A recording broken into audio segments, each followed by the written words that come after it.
And I'm Cam. With Inside the Bottle TV. And today we're going to take you through some of the more summerable types of beers. Um, First up, we have Rising Tide's Gose. Which is now, they've renamed as Pisces, I believe. Goses are traditionally a sour beer, though very, very lightly soured, and balanced out with a little bit of sea salt, or in this case, Free range seawater. interesting, I believe it's grass fed too. probably organic. Next up, we have What Wheat from Lone Pine Brewing, a new guy to the scene here in Portland. And this is basically their take on almost a Hefeweizen, but very summerable type of beer. And last up, we have much older style once again. Yeah, so this is Moat Mountain's Kolsch. And I don't really know a whole lot about the Kolsch style of beer, but from what I understand, the main difference between that and other styles is that it's fermented warm between 55 and 70 degrees, and then conditioned cold. So it's basically ale fermented, and lager conditioned, which is interesting. I haven't really, heard much about that or many people doing that. So I'm excited to try it. I don't think I've really ever had any Kolsch's. So I don't think I've ever tried. Well, let's get in it. All right. Well, I want to get inside the bottle first. Yeah, I might as well. Try to stick to assumably the lighter of the three. Work our way up, just so we're not really killing the palate right off the bat.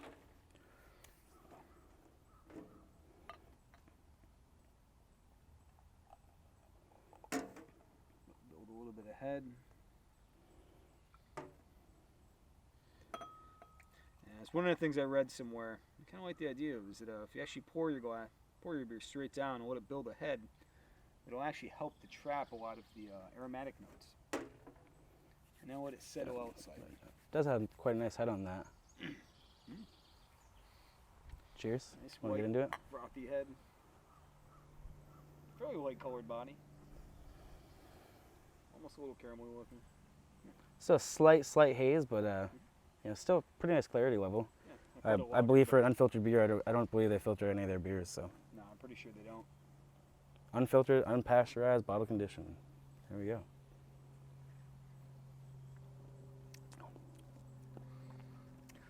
I feel like definitely is a little weedy, but there's a little something more there. Yeah, almost like a little bit of a citrusy zest. Very subtle, but great for summer drinking. Perfect, nice sunny day like this. Yeah. Goes down smooth. There's not really notes you get with a traditional, what you think of for the traditional hefts. Yeah. Which they're not really labeling this as, but Right, and I mean with wheat beers, you can go anywhere with a wheat beer. There's such a wide spectrum of things you can do with wheat beer. It's kind of a generalized, style. So. And I hate to do this, but I think it's time to get rolling onto the Kolsch. Definitely, you say the Gose should be last. Yeah, keep that nice tart sour note to finish on. Give it a little rinse.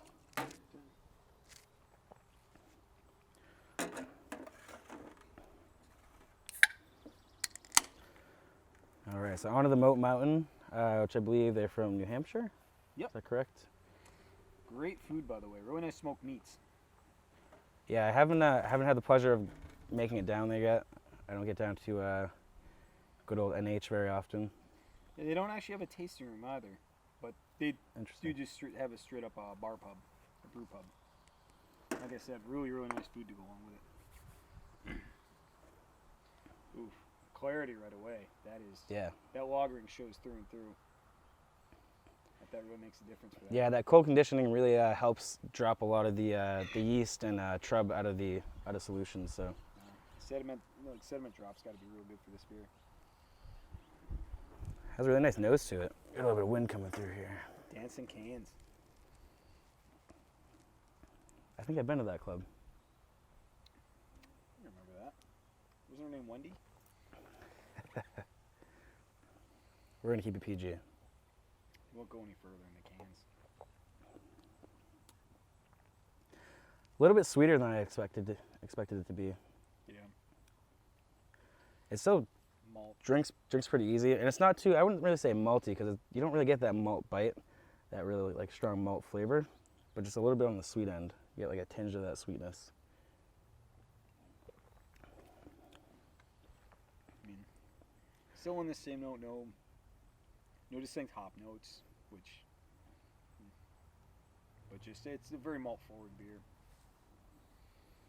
and comparatively. I mean, it's still super crushable. Mm-hmm.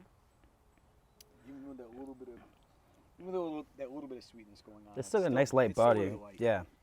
And what's the ABV coming in on this? 4.9. So, you know, still under 5. Still a session. Still you know, nice summer drinker. If I'm out in the sun, I don't really have to get, you know, much higher than 5%. Nah, session ales are definitely proper drinks for summertime drinking. We save the big ones for when the sun goes down. Yeah. Well, time to move on. Yeah, so let's get into the Rising Tide now. These guys have been killing it around here. Because the Rising Tide floats all boats. That's right. Which I believe is the saying that they based the name of the brewery off of. And this one's coming in at 3.6%, so definitely a little bit lighter than the previous two, which is very typical of a Goza style of beer. Mm-hmm. Most sours in general tend to be light ABV beers, and that's, you know, and a Ghost is really no expectation or no exception to that rule. What's really nice about a Ghost and what makes it such a perfect summer beer is that little bit of salt or salinity that's added in actually helps to balance out any type of salt that you've lost through sweating. So when you drink this beer, just remember, you're doing yourself a favor. And that's the one thing too. Like sours almost never tend to have much of a head either. So Yeah. I'm surprised about that. You can Right almost off get the- a little bit of salinity just off a nose on that. Yeah. That free range seawater really cuts through, followed by that nice tart nose. Don't really get there's not an awful lot of tart, which is right for this style of beer. But you do get a nice pucker, kind of feel in the back of the tongue a little bit. But I feel like the finish on it's more where you're getting the salinity off. Yep, absolutely. And once again, you're getting the clarity. It's not a very clear beer. It's actually a little. I feel like Gozas never really are. Gozas and Berliners kind of go hand in hand, and they usually have a decent level of haze to it. Had some Berliners to clear out, but yeah, Ghost is never clear out that much. That is good though. It's refreshing. But I mean, still just is per tradition. Which, I mean, that's another one of the things. Americans, we're all about innovation when it comes to our brewing. New beers, constantly changing things. Europeans, much more about the tradition, making the same beers year after year, the way that their fathers did before. Calm down. But in this beer really hits the spot. It's just the right type of beer. Yeah. Oh. Super light, super crushable. Spot on.